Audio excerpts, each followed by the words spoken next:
Um, Hi, everybody. My name is Bill Zimmerman. I am the Assistant Director for Employer Engagement with the Career and Professional Development Center here at IUP. I want to welcome you to our first professional panel series for the 2023 fall semester. The topic for tonight is in-person, remote, and hybrid work. So kind of talking about how that all works. Again, I have some questions that I already sent the panelists, but I'm hoping I get more either from the folks who are here in the room or the folks who are with us online. For the folks who are online, if you have a question, if you could put that in the chat and I'll read it out. As a reminder, we are recording this for YouTube. We'll post it up probably within a couple days afterwards. I'm going to try to get better at putting them up a little bit quicker than I have in the past. But what we'll do here is I'm going to introduce our panelists one at a time, and I'm going to go in alphabetical order just to make things easier. And as I'm introducing my panelists, what I'd like you to tell us is just a little bit about yourself, very briefly about your organization and your current position. So I'm going to start with Maria from Lord Albert Company Incorporated, or Lord Abbott. I'm sorry. You got it. So yeah, my name is Maria Newton. I graduated in 2018 in December. I studied international business with a minor with the HR concentration in Spanish. So ever since I graduated, I've worked for the same company. It's called Lord Abbott. It's in the greater New York City area, and it's a private asset management company, otherwise known as finance. But I started here in a sales role. So I was kind of selling stocks and bonds to financial advisors. And I kind of knew right away, like I knew going in, but after a couple of years, I decided like I really wanted to do something that was more focused on like internal, like organizational management, something where I got to see more of like the internal day-to-day of the company rather than working with clients all the time. And eventually I found my current role, which I'm a global asset management associate. So that's a fancy way of saying I basically am the event hostess for all of our corporate events. So there's 3 of us on my team, and I've done it for 2 years. Great. Thanks for joining us tonight. Next we have, and I have you go by Cassie, right? Cassie Putt? Yeah, I do go by Cassie. Okay. And you're from Northrop Grumman.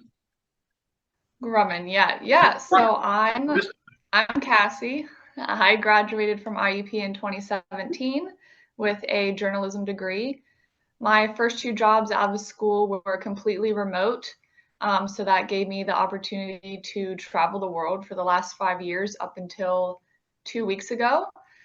So my previous employer before Northrop Grumman was the Hershey Company. I was working as an SEO copywriter, and now I work for Northrop Grumman, and they are one of the top contractors for Department of Defense. So Department of Defense is like a very umbrella term, so it includes all the military, so Air Force, Navy, Army, and then everybody else like NSA, FBI, CIA. So I'm working for Northrop Grumman as a technical writer. I just started like 2.5 weeks ago, so it's still very new, but basically the complete opposite of what I was doing before. So I have both completely remote experience and now I'm completely in-person experience. Great. Thank you for joining us.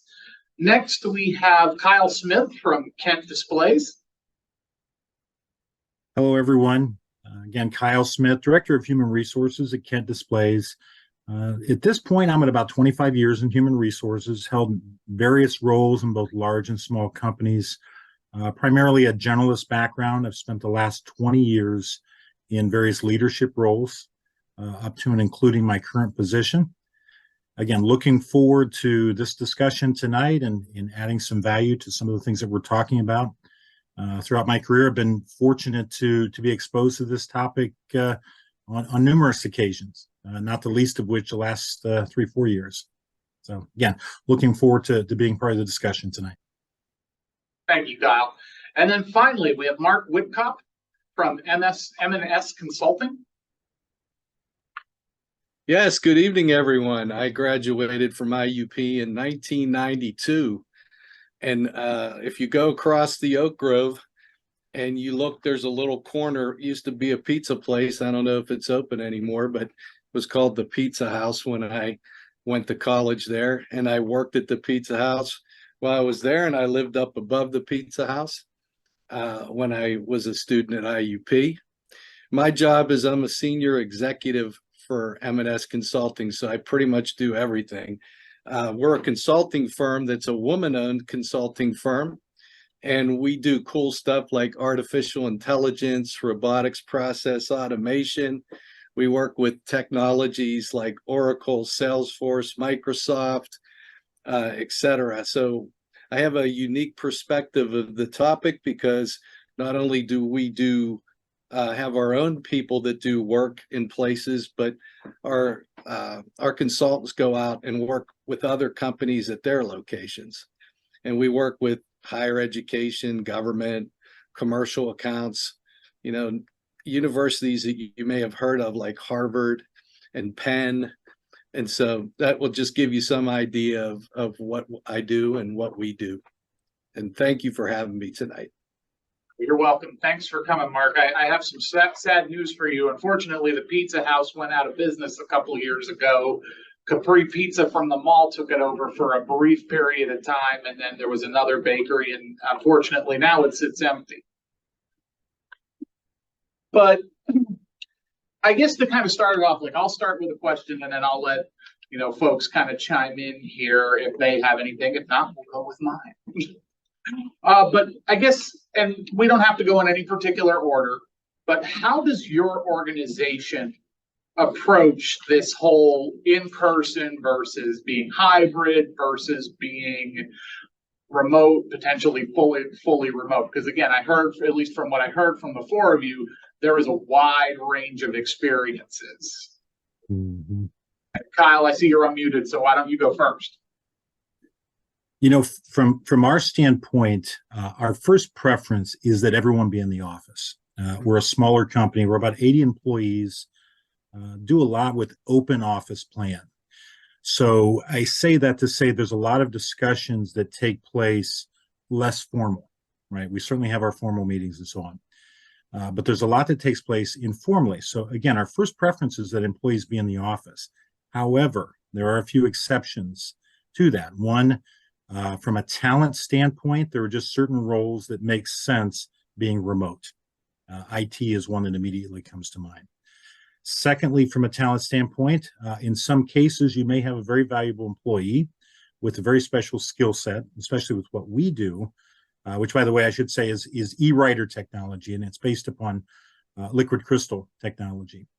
So it tends to be a specialized skill in some cases. So in that case, if we need to make some exception to get the right kind of talent, we will, of course, hire someone that's remote. But more importantly, what tends to run through our organization is what you might call a hybrid. But I personally like to think about it more as just employee focused. So in other words, if we have employees who have a need to be home on certain days or for an afternoon, or to set up a schedule that has them arriving later and possibly working part of a day or an entire day from home, we absolutely accommodate that in every case that we come across.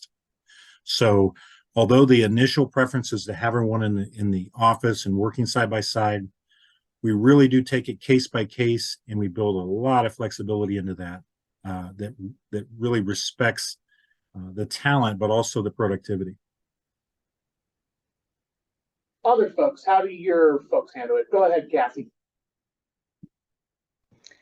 Yeah, so because I work for a company who works for Department of Defense, there is no option ever for anybody to be remote because we're dealing with proprietary level 1 and 2 information, which basically just means it's not open to the public, but it's not top secret. And then we also have people who have top secret clearances. So there's not ever an option for anybody to take any work equipment out of the office. We work under secure networks. So that's unfortunately never an option for me, which has been a challenge, which I'm sure we'll talk about later for me, because I have always been remote. I've never had to go into an office in my whole life. I mean, I just graduated in 2017, so a whole like 5.5 years, I've always been remote. But you know, like Northrop Grumman is pretty good so far from what I've seen, even being there for 2.5 weeks of, we have super flexible work hours, so I can essentially show up and leave anytime I want. So if I want to show up at 1 a.m.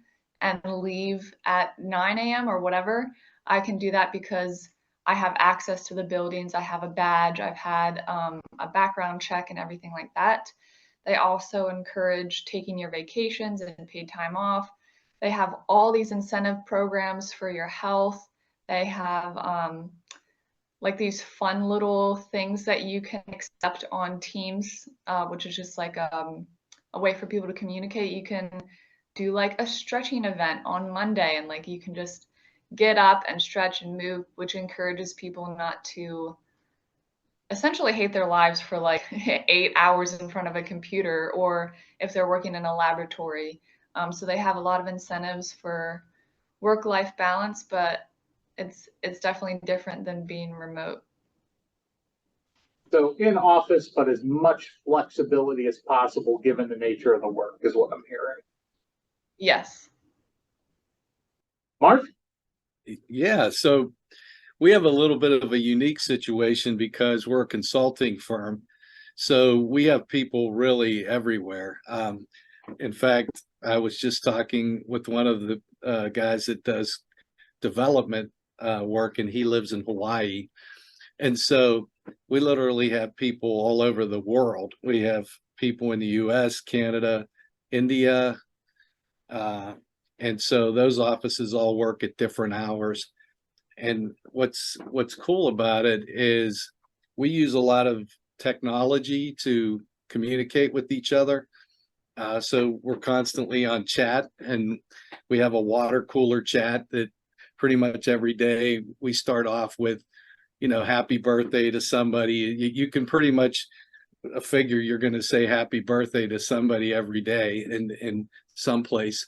But for our perspective, we have people that are local to our headquarters in Morgantown, West Virginia, and they're required to go into the office. Not required, but they're suggested really to go into the office and have that face-to-face time. And it does make a difference, especially when you're collaborating and you work on a project. If you think about a cool project, you know, some things that we've done, like with artificial intelligence, we worked with pharmaceutical companies where they want to look at patents and be able to filter patents very quickly so that they can get a product to market faster. Or with COVID, there's all these protocols that they have to go through. So any of those patents, they have big law firms that work with them. And so we created a way for them to filter that data very quickly. And so when you're collaborating with a client, it's sometimes challenging whenever you have to do it over a Zoom call. So it's a lot easier if you can be there in person on occasion and whiteboard or chalkboard something to show them when they say this is how a process flows and this is how it works. You literally map it out in front of them. It's much easier than trying to work with somebody and have it do it over a Zoom. So, but for us, we have people that work on site or remote all the time. I'm sort of a hybrid because I live about an hour and 15 minutes from the office. So I can drive into the office when I want to. I'm pretty much, able to do that. And I like to do that. So I usually spend 2 to 3 days in the office and the other 2 from my home office. And I've worked from a home office for over 15 years. So it's nothing new to me. Maria, anything to add? Yeah, so I have a different approach. So my company, we do have offices kind of all over the world, but some are just like one person or like two people. So we do have like a large office in Dublin, and by large I mean like 10 people, and a large office in London, which is 15 people. So like the remote versus in person doesn't apply to anybody except someone in one of those offices. But our company never like our CEO started, he took over in 2018, and his big thing was he was like, I don't want to be a rules-based company. Like, I want to be principles-based. I don't want to set big restrictions on my employees. So going into COVID, the rule was like, it's COVID, so everyone has to be remote. But coming back in, we've never had any kind of like, everyone should be in the office, everyone should be remote, you should be hybrid. The communication has been from the top always, work where you work best. And some people can take that to their teams, and your leader can say, you work best here, so you should probably be here. But it's different. It kind of gives you the ability to say like, I want to work from home, or like I want to come in the office. And you'll see like we really do have like a lot of people have been coming more so into the office than working at home. But it's completely up to you. And I think for me, I have it really lucky because I never have to like deal with that debate, because events is like, if there's an event, I'm here. If there's not an event, I can work from home or I can come in. So it's very black and white for me, which is really nice. But for other people around our firm, I know some people are confused because they're like, are we supposed to come in? Should we work from home? But it's been very like wherever you work best. In some areas, I think it is in person. But some people, if you're higher up in your career and you're not mentoring anybody and you want to work from home, I think that's best too. Thank you. And again, even here at IEP, there's a variety. And during the summer and during some of the breaks, we're more remote than we ever have been. I used to be, and some of you might recognize me, I used to be a resident director for about 15 years. So, that's the kind of position you kind of can't be anything but in person. It's a little hard to do that remote. But I digress. Does anybody in the room here have a question, or anyone online? And I'm going to step back in front of the computer here for a second. But anybody in the room?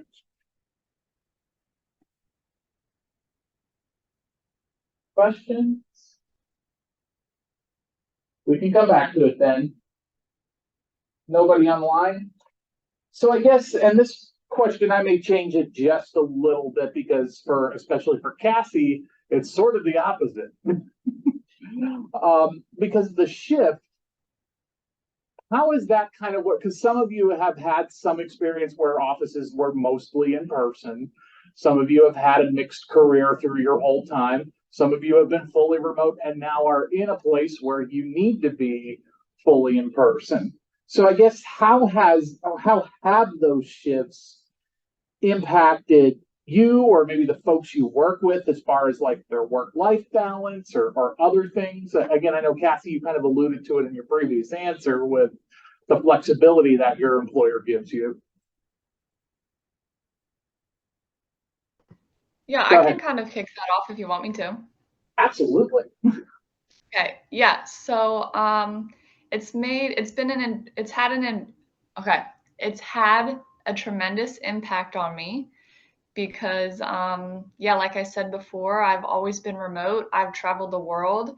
So being remote has given me the freedom to work in Portugal for 2 months, and then I was in Croatia for a bit, and then I was in Thailand. So like I've had the freedom to hop around the world, because all I've ever needed was my laptop and a Wi-Fi connection, and to essentially understand time changes, which was honestly the hardest part, because if I'm over in Europe and there's like a 10 a.m. meeting for the Hershey company, it's basically all I had to really learn. But it's had a huge impact. And I mean, there's pros and cons to being completely in person and completely remote. And so far, I'll be honest, I'm really struggling, because I am very used to going outside in the middle of the day, taking my dog for a walk, or maybe I feel like working at a coffee shop one day, and now I'm strictly in an office or in a laboratory with the same people. And so it's taken a real mental toll on me because it's just simply not what I'm used to. But it's a challenge, and it's a good challenge there, but like being in person comes with incredible opportunities with the people you meet that you don't necessarily get when you're fully remote. So when I was remote, I didn't know a single person I worked with. I never met them. I've never had like back and forth conversation. I never knew anything personal about them. All I ever knew is the job that they did and essentially what could they do for me and what could I do for them. But now that I'm in person, it's had a different impact on me socially because now I know like who I'm working with. I know who the engineers are. I know kind of, what they like, what they don't like. And it's just also like a better foster like an environment for learning. So there's pros and cons. It's had a huge impact on me, but I also like a challenge, and I do pretty well with change. So once I get into the swing of things, it'll be good. But yeah, impactful both ways. I can go next, Bill. Go ahead. Personally, for me, there's really been no change whatsoever. I've always tended to have flexibility in my job. Now, the approach to what I do and what I've done has been primarily to be in the office. HR, which is what I've done for the last 25 years, to me is a face-to-face. It's an in-person interaction. It needs to be. And I think Cassie hit on a couple of points. It's getting to know your employees beyond just their job and their job title. And it's so critical, again, in my belief in the work that I do to be effective at it. So personally, unaffected. I've had the flexibility that I needed if I needed to step away for an afternoon or a couple hours or come in late and so on. There's always been technology throughout my career to support that. Where I have seen a positive impact, though, is with employees throughout my organizations that I've been with. Organizations being much, much, much more receptive to employees working remotely, having those hybrid models. It's been especially impactful to parents, primarily our female employees, who generally are primarily the caregivers, but certainly to our parents who need to arrive to work late or need to leave earlier, or just, I guess for lack of another term, to have some flexibility to be able to meet the needs of their children, or to take advantage of those things that they want to, coaching a child or being present at some of those appointments and some of those things that happen during a school day. So that's where I've really seen the impact, is that organizations that I've been with are much more receptive to be flexible around scheduling and understand that we as employees have lives outside of work. Point. Other folks, Mark, Maria? Mark? Yeah, I could jump in here. So for us, culture is a big thing, and we really stress culture and how we interact with people, how we talk to people, how we treat people. And from the beginning, when you first come in, we try to have people get a feel for the organization. And you don't have, I think one of the other panel members said that it's more of a flexible kind of work environment, where we have mentors and mentees. So, and you're not assigned a mentor, you're given the opportunity to get to know all the directors, what they do. And then you can, once you get to know all the different people and what they do, then you can say, hey, I like Mark, I think I'd like Mark as my mentor, and it's really sort of cool in that way, because we have a lot of constant communication. And because what I noticed was during COVID, before COVID, we had a lot of students from West Virginia University that would come into our office and work as interns. And they knew, okay, I have classes certain days, and then the other days I come in and work, and they were paid, and then they would go back and do their classes. And then COVID sort of shut down all of that activity where people weren't coming in anymore. And I think it tended to hurt the interns, because when you have somebody with 10 to 15 years of technology experience and you have a technology question, they're very busy. I mean, some of our top consultants, even myself, we may work with 4 or 5 different clients at one time. So if you're stuck and you're trying to do something over chat, you don't know sometimes, even though it might say on their calendar, they're free, they may not be free. They might be on a phone call with somebody trying to deal with a situation that needs to be addressed. And so it was much nicer, I think. They would come and just walk into my office and say, "Hey, Mark, I know you worked on these kind of things. What do you suggest?" Right. And I always was glad to sit there and say, "Yeah, let me take some time right now and walk you through how to do something like this." And so for us, that mentor and mentee thing helps the constant communication, even with chat, for us with the hybrid or remote kind of people that are, how you doing? Are you feeling all right? Because like Cassie had said, if you're not used to, some of the change, sometimes it can be very stressful. And, we do work with a lot of federal government agencies. We're actually a secured facility. So we work with DOD, FBI, a number of different agencies. So we have top secret cleared people. And like she said, you have to be on site and you have to use their laptop and things like that. And some of our consultants that aren't used to it really struggle, and then they want to get off and they want to go to a different project and say, "I can't take it. It's very stressful for me." And so, we try our best, and you have to do it after hours, because once they're on the facility, they can't even chat with you. That communication is shut off a lot of times. So yeah, I think for us, we try to just keep that communication going and culture and try to make sure people are happy and feel comfortable.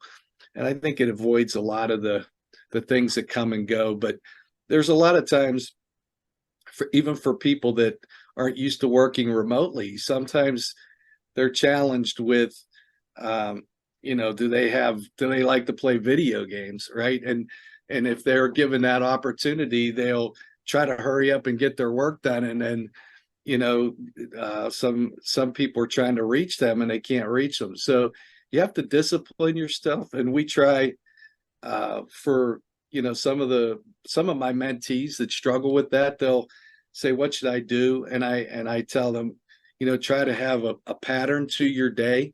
If like me, I don't take an hour-long lunch. I just take breaks during the day. Like Cassie said, like I'll go walk. I might take 15 minutes for lunch, and then I go out and walk, and I'll walk around the neighborhood for 20 minutes, and that opens my mind and frees me away from some of the things. So you have to sort of pattern yourself and have, I'm going to do this from 8 to 10. I'm going to do this from 10 to 12. I'm going to take a break for 15. If you do that, you find you less stressful. And for my mentees, they've expressed to me how much that managing their time does help them, so they don't get distracted or feel like, "Oh, okay, I don't know what else to do," or even just chat to somebody, "Hey, I'm pretty much done. What do you suggest?" Like learning, we offer learning opportunities for people to go online and learn different technologies. So that's always nice, because the more technology you get, the better opportunities you have for progression in a company. Or if you leave the company, you can get a better job because you know more. So things like that. Maria, do you have anything to add? I think for work-life balance, for me, when I first I was in my old position here and we first went fully remote, it was really hard because I worked all the time, and like I couldn't get away from it. There's always something to do, especially if you're like really like want to work hard, want to do really well. So that was something I struggled with at first, like working from home. I didn't really like having my work in my space. I mean, at the time I was like, this is great. Like I can work a lot. But it definitely was something that I struggled with. But then coming back in the office, like I think I truly am like a fan of a hybrid, and not a hybrid environment where it's, on Tuesdays we go in and on Fridays we work from home, but just like doing it how you want, because I do think that there's so much that you can learn and gain from being in person, but sometimes like I might need to really work on a project. Like if I have an event the next day, like I really have to put my head down and work on it. And sometimes I don't want to be in the office talking to all my coworkers about like they're like things that I don't really care about. Like I really just want to work. So it's nice to be able to not have to commute in, work from home, get my stuff done, just be ready to go into my evening rather than, having all that extra time that you take with those small conversations. But I do think that they matter a lot. I think when I was first remote, like I doubted myself a lot when I was in person because I was working in sales and working in finance. It was nothing to do with my major. So a lot of times because I was in person, I thought this is great. I can just lean over to the person next to me and ask them. I was talking on the phone with financial advisors. They're asking me questions. And when I started to work from home, I didn't have that option anymore. And I actually learned that I knew a lot more than I thought I did. It was a confidence thing. So that really helped me. That was something that I really, like I got confidence because I couldn't lean on other people. And then it also helped me because sometimes, a workplace can be a little cliquey. I'm from Pennsylvania. All my coworkers are from New Jersey or New York City. So there were a lot of things and it's finance. So most of them were men. So it was, a lot of things that I couldn't really bond with them about. So oftentimes I was kind of like quietly working hard in my corner. But when you're remote, you're equal. So that really helped me kind of prove myself a little bit. And then when we went back in person, I also thought it was a huge change because there are those little things, like there are those little conversations that you can have that can like help your career or just like help you like where you work because you like the people you work with, and you don't really get that all the time when you're remote. But I got my current position because I was just at the office and I was talking about how I like to volunteer, and one of the volunteer groups I was at, I became their head of events, and I would talk about it all the time, and that's never something that I would talk about remotely in like a Teams message or an email. So it was because of that I ended up with this job. So I think there's pros and cons to both. I think both really work. Thank you.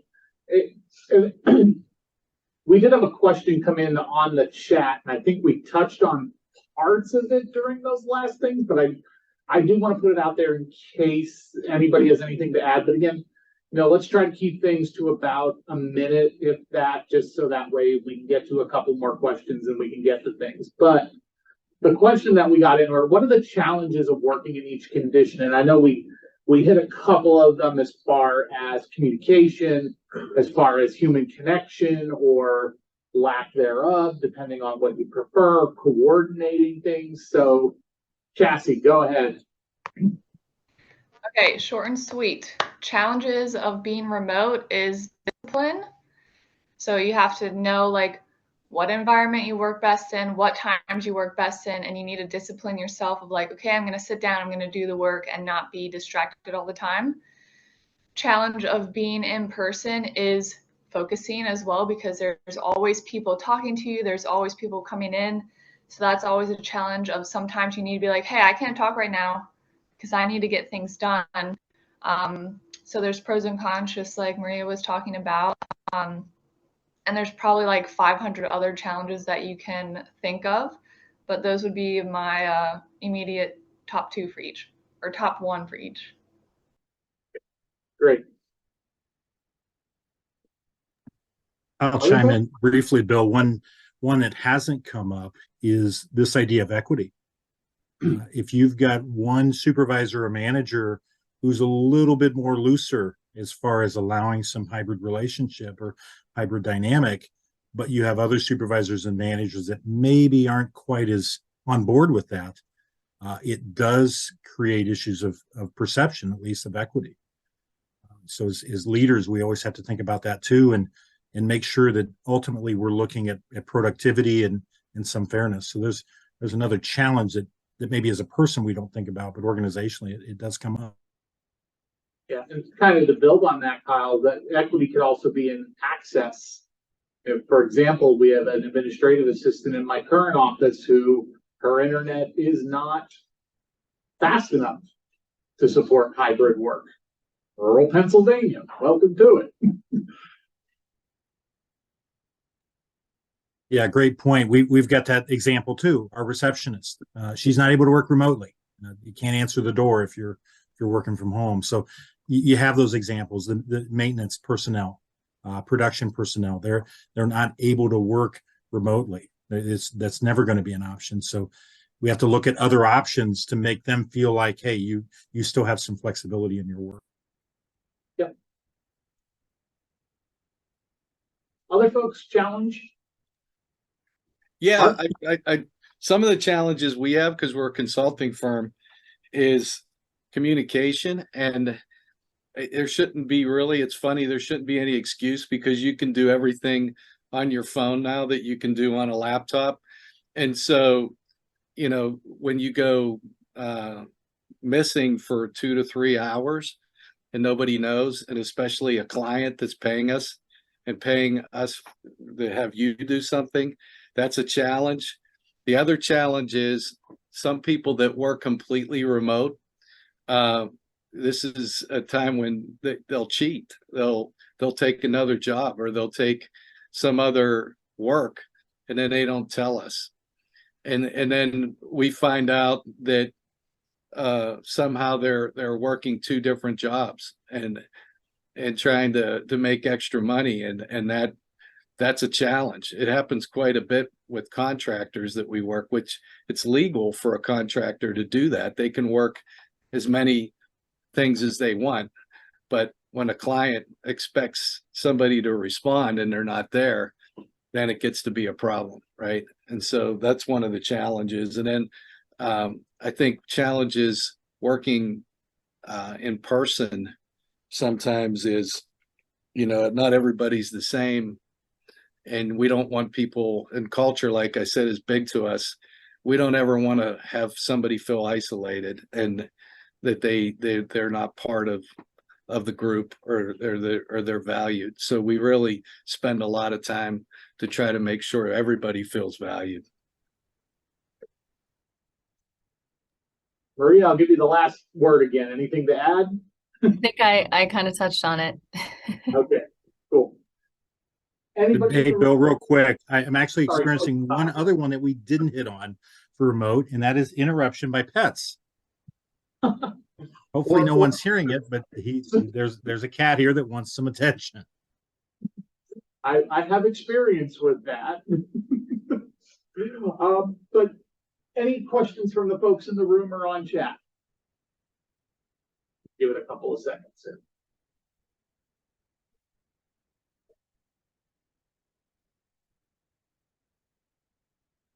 Okay, well, we talked a little bit about like some of the challenges, obviously, and we've talked a little bit maybe about some of the benefits, you know, being able to be flexible, being able to kind of work with your style and whatnot, personal connection depending on it. But I guess either what skills or what attributes are the most important for employees who work in a remote? And I know Cassie talked about this briefly, about the discipline part of it, about kind of knowing yourself and knowing how you work best. But, you know, what are some of the most important things for folks who might be in a maybe more hybrid or remote setting? And then we can talk about it in the other direction too. I can just add on to that a little bit. Go for it.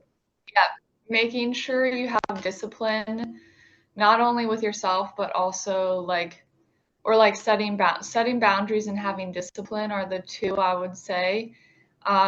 Setting discipline for yourself, so Mark kind of touched on that, like not kind of cheating out the company, which if you have any good moral, right, like you won't just be kind of sitting on your butt doing nothing, because you're not being held accountable when you're by yourself, right? So you need to have good discipline, and then setting boundaries, which is huge. And I hope if anybody takes anything away, this is one of the best things I could say is being remote is when you close that laptop, like you're done. Don't open your laptop. Don't check if anybody messaged you. And the best thing I can say is don't have any company programs like on your phone. For when I was at the Hershey company, it was highly encouraged to have like Teams chat on your phone and like have everything that was on your laptop on your phone. And I was like, yeah, I'm not doing that. Like you couldn't pay me $500 million to do that. Like as soon as I shut my laptop, I will not be communicating with anybody because this is my time. So just being confident in yourself and setting boundaries, even if you're setting a boundary with a manager or your manager's boss, like you need to truly just make sure that you're having your time, because if you're opening your laptop or responding to messages on your phone because someone's working different hours than you, it's not I mean, you can if you want, I mean, by all means, but my suggestion would be to set the boundary. Go ahead, Maria. Yeah. Well, first off, if the Hershey company is going to pay me $500 million, I'll download anything. Just tell me what. If I'm going to make that money. Yeah, maybe that wasn't a good reference, huh? But on a serious note, I think if you're working fully remotely and it's different, I think, between someone who is like very happy, steady in their career, they like their boss, they like what they do, versus someone who, like me, was like right out of college, like really was like wanting to get another job, wanting to get noticed, like really trying to work hard. I think those are two different scenarios. And a skill that you need to have in that case is like you need people to know who you are and know that you do good work. And that is sometimes very hard to articulate over, a computer when you're just like a name and an email. So still finding ways to be social and finding ways to like get your name out there and like know other people and learn other people, and just make sure people know you, I think is a really big skill to have, and something to work towards, even if it's just like I would do coffee chats like at home when I was like working from home. If I had like 5 minutes in my schedule, I would like just ask someone around the organization if they wanted to like have a quick cup of coffee or tea over Zoom. And it really helped me to get to know other areas of my company. And even if it's like outside of your company, I know you shouldn't do that, but it just helps you to grow, I think. So that's a skill I think you need to have, is like still finding a way to be social, even though it can be awkward sometimes. Yeah, I could jump in here. So what I get asked a lot is because we're training people from our internship programs, and then we have a group that they're literally graduates that maybe just graduated up to like 2 or 3 years of experience on how you become a consultant. And I get asked the question quite a bit, what makes a good consultant? And really, it's not what you think a lot of times. It's having good listening skills, and it's also getting to know people and understanding the people around you when you're working on things, because when things are good on a project, things are good. When things are not good on a project and you're not friendly, or people don't know you or don't like you, then it's harder, because then they're going to start to look at you as the problem. So the things that I usually talk to my mentees about is, be a good listener, be patient, and work hard and show up. I mean, the simple things that you can do, you can't take for granted. Like, just if you follow those simple things, the rest of it comes pretty easy. And I know it's hard sometimes for a lot of my mentees, because they're used to being on gadgets, or they didn't have the ability coming out of college a lot of times to be in groups of people or interact with groups of people, where a lot of what they did was technology driven. But in the technology consulting world, it's more about people than it is the technology. And sometimes you can be the smartest person in the world and people won't listen to you if they don't like you. So, it's a lot of it is just being a good person and really caring about others and listening and working hard. So That's what I would add at this point. Thank you. Bill, I'll bring it home on this one. We've talked about a lot of things that I had here down. I mean, initiative is absolutely key. And I feel like Cassie and Maria talked about that quite a bit. From the standpoint, you can't sit and wait, because if you want to get noticed, and I hope that most, if not all of our employees want to get noticed, if you're remote, that initiative is going to get you noticed. Taking on assignments and simply completing them and meeting deadlines isn't the way to get noticed remotely. It's that initiative. And I love the things Maria took upon herself just to schedule those meetings and some of those other things to make those connections, I think, are important. Organization, we haven't talked about that, but you absolutely have to be organized.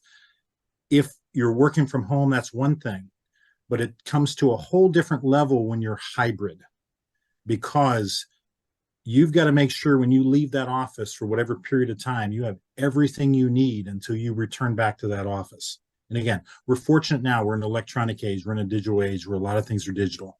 But I know there are a lot of things that I have written down on paper, up to and including the notes for the call tonight, that I'm not going to access electronically. I need those with me. And in our world, when it's HR, it's files, it's documents, it's other things that sometimes you almost can't anticipate you're going to need. So you've got to have that organization to be able to get to those things quickly. So that hybrid model really tests your organization skills. And then staying connected. Again, I think we've all talked about that, but doing it again at a whole different level, because what remote loses is nuance. It doesn't have that, especially when it's through some sort of a technology such as a Slack or an email, texting. So you've got to be very conscious of your delivery of your messages. And if someone doesn't know you, again, Maria and Cassie hit on that, they really don't know you. All they know is that person they're either reading in the email or they're seeing in a Zoom call. So we've got to be so much more conscious about the image that we project, because that's the only image they've got. Yeah, definitely. And when 90+% of our communication is body language, Yep. tone, probably even more than 90%. You know, I say this even to my wife. Sometimes it's like when she texts me stuff or I text her stuff, but I'm like, well, I didn't know what you meant, because literally you're looking at that and you're hearing the robot voice in your head of, you know, whatever it is. We're getting close to time here, so I kind of have two that I want to get to real quick, because we started down there again. I think Maria touched on it a little bit, and a couple others did, about, you know, ensuring that folks who are in a remote or are in a hybrid kind of setting have those opportunities for growth and advancement. Because Kyle, as you alluded to, it's easy to get lost. It's easy to get lost when, well, I showed up. Great. What else did you do? Well, I showed up. Well, that might not be good enough, quite frankly. So what are some of those ways, I guess, either to make sure that you get noticed? I know Maria touched on some of those, or how, for those of you who's been more in the supervisory role and in those other roles about advancing people, what are some of the ways that, you know, advancement looks with those folks, maybe compared to an in-person operation? And I know that might be difficult for some folks to answer, but putting it out there. Kyle, go ahead. I see you're already unmuted. Yeah, I'll make it quick, but Mark's hit on it several times as he's talked. Seek out mentoring relationships, especially if you're younger in your career and you're less tenured. That's a wonderful way to get noticed. Why? And Mark will probably speak to this further. Now you have an advocate beyond yourself, and you have an advocate that has some sway in the organization. They've already earned that, because if they're in a higher position, whether they work hybrid, remote, or in person, they automatically have more sway due to the nature of the position. So now it's not only you and making yourself get noticed, but you've got an advocate such as Mark or someone else in his organization who's also saying, hey, take a look at this person. I'm really impressed with them. So, you know, that's my first instinct in this is find someone who's going to be your advocate. So I want approach this from a different perspective. So as someone who works in events, like some of the events that we do are hybrid events. I mean, everything that we do that's firm wide, we do hybrid. So one of the biggest challenges that we had was, going before COVID, everything that we did was, in person, kind of the global offices. We didn't really pay too much attention to them. But this hybrid world really brought our company closer because then the global offices could hop on Zoom calls. But one of my challenges in my role is like, okay, we want to do a big event. Our year technically starts in October, and every year we do this big annual meeting and a big annual event. And it's such a challenge because we're like, how do we get, what about our employees that are across the world or in a different time zone, or, our regional managers who work in Alaska, Nebraska, everywhere.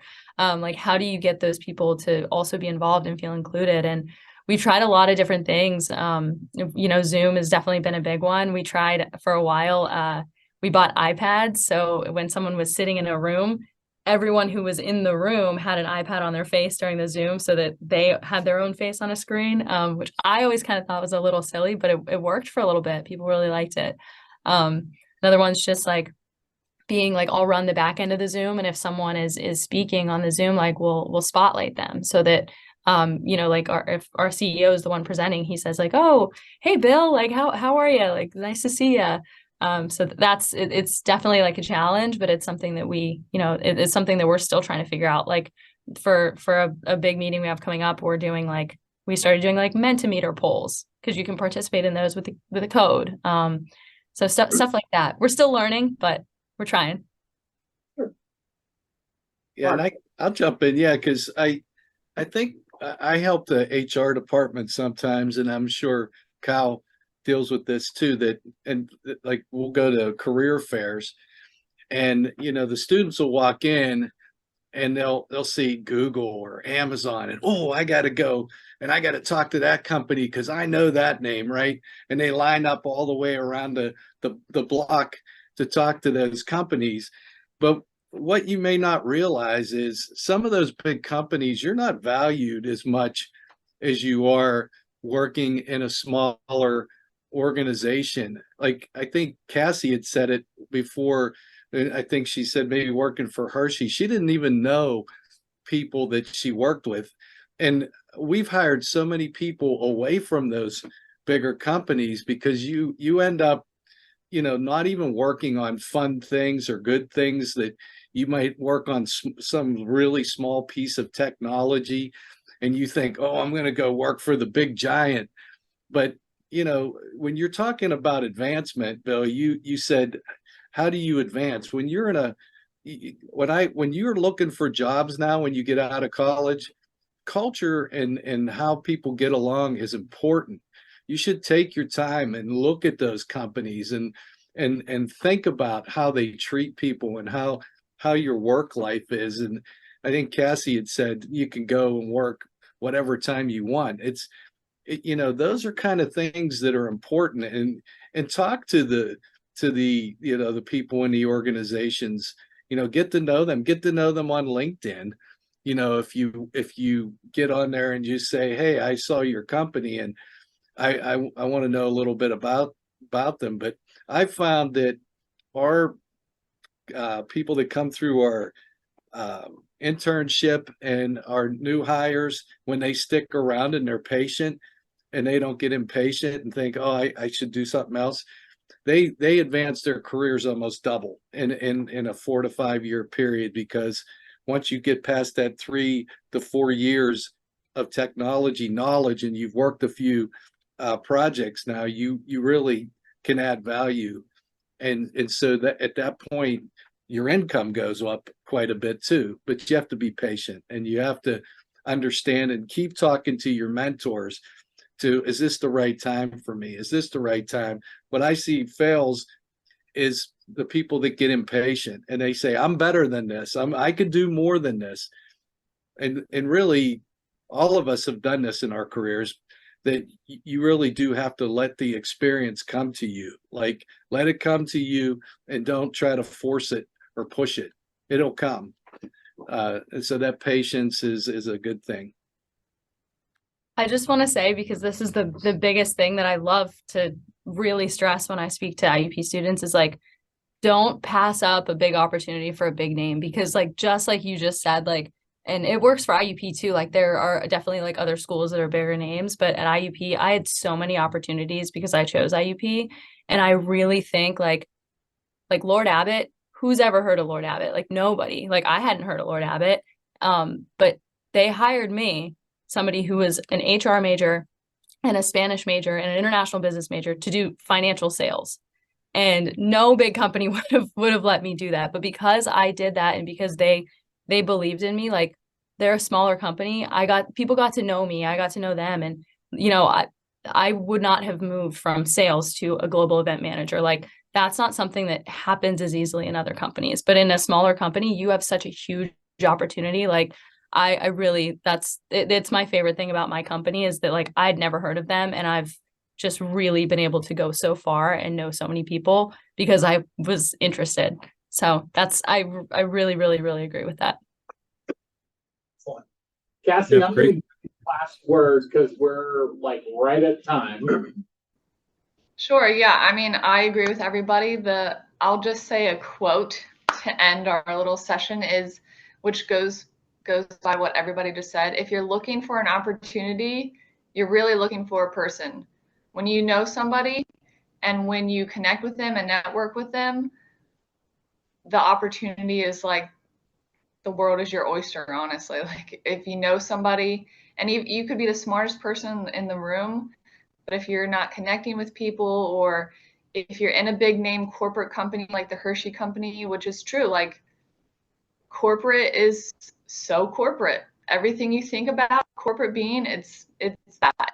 So if you're looking for huge opportunities and to get your feet wet and to move up, I would agree with what everybody just said, and look for the person. Okay, well, thank you for that. Thank you all, Maria, Cassie, Kyle, Mark. Thank you all for agreeing to appear on this panel. I believe it was a good discussion. Again, to the students in the room, look for our other professional panels later in the fall.